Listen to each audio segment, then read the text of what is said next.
당신은 피고인입니다. 이제 재판을 받게 됩니다. 유죄인지 무죄인지를 누가 결정할까요? 대부분의 경우 한 명의 판사가 결정합니다. 20대 시절 공부 잘해서 시험 잘 본 사람, 법조문은 줄줄이 외워도 세상 경험은 별 없는 사람, 그렇게 의심받는 그 한 사람이 당신의 운명을 결정합니다. 이게 공정한 일일까요? 그런데 어떤 나라에선 그 결정을 내리는 사람이 당신처럼 세금 내고 일하고 살아가는 평범한 시민 12명입니다. 그들은 정당도 로펌도 판사 세계도 모릅니다. 그저 세상의 상식으로 당신의 이야기를 듣고 판단합니다.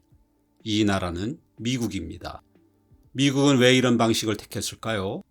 그리고 우리는 왜 그렇지 않을까요? 미국이 재판을 시민에게 맡기기로 한 건 단순한 제도 선택이 아니었습니다. 미국은 나라를 만들면서부터 권력은 믿을 수 없다는 전제를 깔았습니다. 왕이 판결을 좌우하던 시대에 법은 권력자의 도구였고 재판은 복종을 강요하는 수단이었습니다. 영국 식민지였던 미국은 그 억압을 직접 겪은 나라입니다. 1735년 뉴욕의 한 인쇄업자가 총독을 비판했다는 이유로 재판에 넘겨졌습니다. 그 이름은 존 피터 젠거. 당시 법대로라면 유죄였습니다. 총독은 왕의 이름으로 판사를 임명했고 법은 권력자에 대한 명예훼손을 처벌하도록 정해져 있었습니다.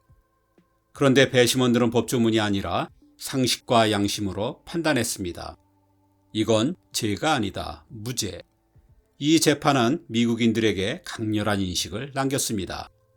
시민의 상식이 권력을 이긴 순간으로 배심제가 권력자의 지배를 뒤집을 수 있는 수단임을 깨닫게 된 거죠. 미국의 배심제를 만들게 한 두 번째 결정적인 사건이 1770년 보스턴에서 벌어졌습니다. 시민의 이성이 분노를 이겨낼 수 있다는 걸 증명한 대표적 사례죠. 그날 보스턴 거리에서 시민들이 시위를 벌이던 중 영국 군인들이 총을 쐈고 5명이 목숨을 잃었습니다. 훗날 보스턴 학살이라 불린 이 사건은 격렬한 분노를 불러왔습니다. 당장 책임자를 처벌하라는 목소리가 들끓었습니다. 하지만 법정에선 군인들에게 배심원단은 무죄를 선고했습니다. 감정이 아닌 증거를 보고 판단한 것입니다. 이 두 재판은 배심제가 때로는 권력의 잘못을 바로잡고 때로는 대중의 분노를 가라앉히는 상식과 이성이 공존하는 제도라는 점을 상징적으로 보여주었습니다. 그래서 독립선언 후 미국이 가장 먼저 한 일 중 하나가 국가는 개인의 자유를 침해하지 못한다는 원칙을 헌법에 새기는 것이었습니다. 그리고 그 자유를 지키는 마지막 방패로 선택된 것이 바로 시민이 참여하는 재판 배심제였습니다. 재판도 시민이 받고 판결도 시민이 내린다면 정치의 권력은 감히 그 사이에 개입할 수 없다는 철학, 그게 바로 미국식 사법의 시작점이었습니다. 미국 헌법 수정 제6조에는 이렇게 적혀 있습니다. 모든 형사재판에서 피고인은 신속하고 공정한 재판을 받을 권리가 있으며 이는 지역사회의 시민 배심원으로부터 이루어져야 한다. 미국에서 배심제는 선택이 아니라 권리입니다. 시민이 국가를 감시하고 권력의 폭주를 막기 위한 가장 오래된 수단이죠. 그렇다면 이 권리는 실제로 어떻게 작동할까요? 이제 미국 법정 안으로 들어가 보겠습니다. 형사 재판이 열리면 먼저 배심원을 선출하는 과정부터 시작됩니다. 배심원은 유권자 명부나 자동차 등록 자료 등에서 무작위로 추출됩니다. 선출 대상이 되면 배심원 소환장이라는 통지서를 받게 됩니다. 출석은 의무이며 정당한 사유 없이 거부하면 벌금이나 법적 제재를 받을 수 있습니다. 이후 법정에 나온 시민들을 대상으로 변호사와 검사는 각각 질문을 던집니다. 이 사람이 얼마나 편향됐는지, 사건에 대해 혹시 선입견이 있는지, 직업이나 과거 경험이 어떤지 등을 확인합니다. 이 질문 과정을 통해 배심원 후보들을 배제하거나 확정하는데 이 절차를 보다이어라고 부릅니다. 프랑스어에서 유래한 표현으로 진실을 말하다 혹은 적격 여부를 가리다는 뜻입니다. 말 그대로 배심원으로서의 자격을 검증하는 단계인 셈입니다. 형사재판에서 배심원 수는 일반적으로 12명입니다. 이들은 재판에 참석해 검사와 변호인의 주장을 듣고 증인들의 진술과 증거를 살핀 뒤 유죄인지 무죄인지 판단합니다. 형량은 판사가 정하지만 유무죄는 배심원들의 결정에 따라 달라집니다. 원칙적으로는 만장일치가 요구됩니다. 모든 배심원이 한쪽 의견에 동의해야 평결이 성립됩니다. 다만 몇몇 주에서는 일정한 조건하에 다수결을 허용하기도 합니다. 평결을 내리기 전 배심원들은 배심실에 들어가 자유롭게 토론합니다. 일부 언론의 관심이 큰 사건에서는 배심원단이 호텔 등에서 격리된 생활을 하기도 해야 합니다. 언론 보도를 찾아보거나 인터넷을 검색하는 건 엄격하게 금지됩니다. 배심원이 법정 밖 정보에 영향을 받아 판단이 흔들리는 것을 막기 위해서입니다. 평결은 오직 법정 안에서 얻은 정보만으로 판단해야 합니다. 이를 어길 경우 심하면 재판이 무효가 되거나 배심원은 법적 처벌을 받을 수도 있습니다. 미국은 배심제를 단순한 절차로 여기지 않습니다. 이 제도는 시민이 정의의 과정에 직접 참여하는 시간이며 그 참여 자체가 곧 민주주의라고 믿습니다. 재판을 통해 유죄냐 무죄냐를 가리는 판단권을 국가가 아니라 시민에게 맡기는 것, 그것이 미국식 배심제의 핵심입니다. 하지만 이런 배심제를 전면적으로 채택한 나라는 의외로 많지 않습니다. 영국, 캐나다, 오스트레일리아, 뉴질랜드, 아일랜드 정도가 영미법 혹은 보통법 전통 아래 배심제를 적극 운영하고 있습니다. 그의 대부분 국가는 전문 판사가 재판을 전담하는 대륙법 체계에 속해 있습니다. 프랑스, 독일, 일본 등은 제한적이거나 혼합형 형태로만 부분적 배심제를 도입하고 있습니다. 그렇다면 시민이 참여하는 이 제도를 세계는 왜 조심스러워할까요? 그만한 이유가 있습니다.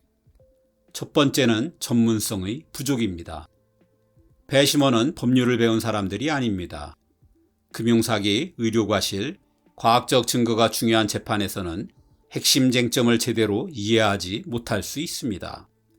실제로는 법조문보다 변호인의 말솜씨나 피고인의 태도에 더 큰 영향을 받는 경우도 있습니다. 두 번째는 감정적이거나 편향적인 판단입니다. 피해자에 대한 연민, 피고인에 대한 인상 또는 인종이나 성별에 대한 고정관념이 무의식적으로 개입될 수 있습니다. 공정한 절차라기보다는 느낌에 따라 결론이 나버리는 상황도 생기게 됩니다. 세 번째는 일관성 부족입니다.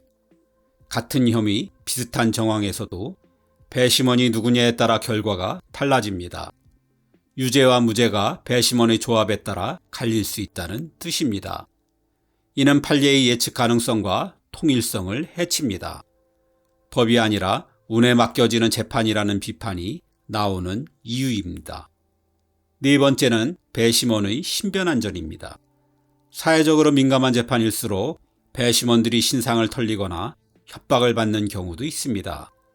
일부는 평결 이후 도피성 이사를 하거나 직장과 가족에까지 피해가 번지기도 했습니다. 익명성이 철저히 보장되지 않는 상황에서는 배심원이 느끼는 압박감이 엄청납니다. 다섯 번째는 시간과 비용입니다. 배심원을 선출하고 검증하고 재판을 듣고 토론하고 평결하는 데까지 드는 비용은 결코 작지 않습니다. 격리된 채 호텔에 머물러야 하기도 하고 재판이 몇 주씩 길어지기도 합니다. 배심원에게는 하루에 15에서 50달러 정도의 수고비가 지급되지만 특히 자영업자나 돌봄 노동자처럼 하루하루가 생계인 사람들에게는 사실상 큰 손실입니다.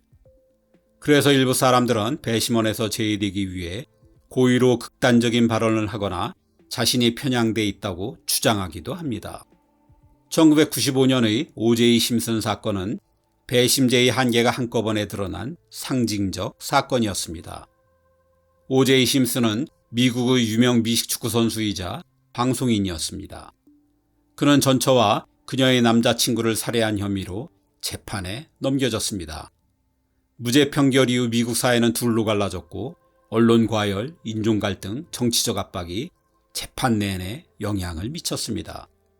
재판이 끝난 뒤에도 정의가 실현된 것인가라는 질문은 사라지지 않았고 이 사건은 배심제에 대한 신뢰에 깊은 균열을 남겼습니다. 그럼에도 미국은 배심제를 유지하고 있습니다. 시민이 정의 실현에 참여하고 권력을 감시한다는 민주주의의 원리를 쉽게 포기할 수 없기 때문입니다. 하지만 대부분의 나라는 이 제도의 단점을 우려해 전면 도입을 꺼리고 있습니다. 대신 각자의 방식으로 시민 참여와 전문성 사이에서 절충점을 찾고 있습니다. 시민의 역할을 어디까지 인정할지를 놓고 이 절충의 방식은 나라마다 다릅니다. 먼저 일본입니다. 이들은 사이반인 제도를 운영하고 있습니다. 형사사건에서 판사 3명과 시민 6명이 함께 유무죄를 판단합니다. 법을 전문적으로 공부한 적이 없는 시민도 판결에 참여하지만 법 적용과 형량은 판사가 주도합니다. 재판 중 시민은 수시로 판사에게 법적인 궁금한 점을 물을 수 있죠. 역할을 분리해 시민 참여와 법적 안전성 사이에서 절충한 방식이라 할 수 있습니다. 프랑스도 흥미롭습니다.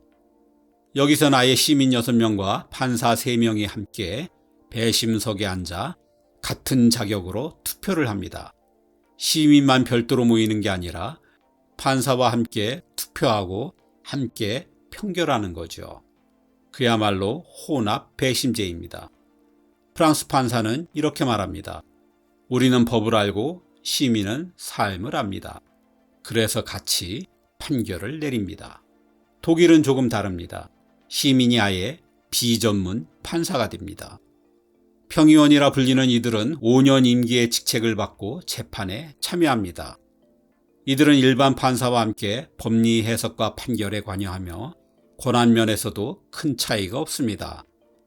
시민은 판사의 권위에 눌리지 않고 판사는 시민의 시선을 의식하게 됩니다. 그 결과 재판은 상호 견제와 균형 속에서 진행됩니다. 북유럽은 좀 더 부드럽습니다.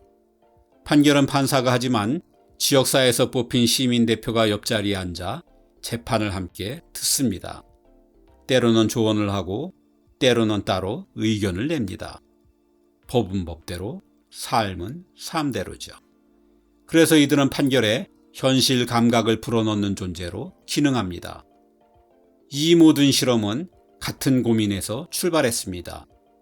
어떻게 시민을 재판에 참여시켜 법이 현실의 삶과 유리되지 않도록 만들 것인가 라는 문제 말입니다. 제도를 바꾸면 결과도 달라집니다. 물론 완벽한 해답은 아직 없습니다. 그러나 분명한 것은 판결이 점점 법조문만이 아니라 현실의 문제의식과 시민의 상식도 함께 고려되는 방향으로 바뀌고 있다는 점입니다. 한국은 아직 그 초입에 서 있습니다. 한국은 대륙법 전통에 속합니다. 일제강점기를 거치며 일본의 법체계를 받아들였고 해방 이후에도 그 틀을 유지해왔습니다. 일본은 독일과 프랑스를 모델로 한 대륙법 체계를 따랐고 한국은 그 경로를 그대로 이어받은 셈입니다. 그래서 지금도 재판은 법률 전문가인 판사가 주도합니다. 법 해석도 사실 판단도 모두 판사의 몫입니다. 이 구조에 시민은 없습니다. 이를 보완하기 위해 2008년 국민참여재판이 도입됐습니다. 배심제를 흉내낸 제도였습니다. 시민의 배심원으로 참여해 유무죄에 대해 평결을 내립니다. 하지만 실질적인 권한은 없습니다. 판사는 그 평결을 참고만 할 뿐 무시해도 됩니다.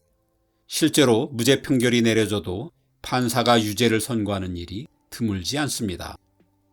도입 당시 법조계의 강한 반대 때문이었죠. 참여율도 낮습니다. 일반 형사재판 중 국민참여재판이 열리는 비율은 1%가 되지 않습니다. 시민이 참여하길 원해도 법원이 허용하지 않으면 열리지 않습니다.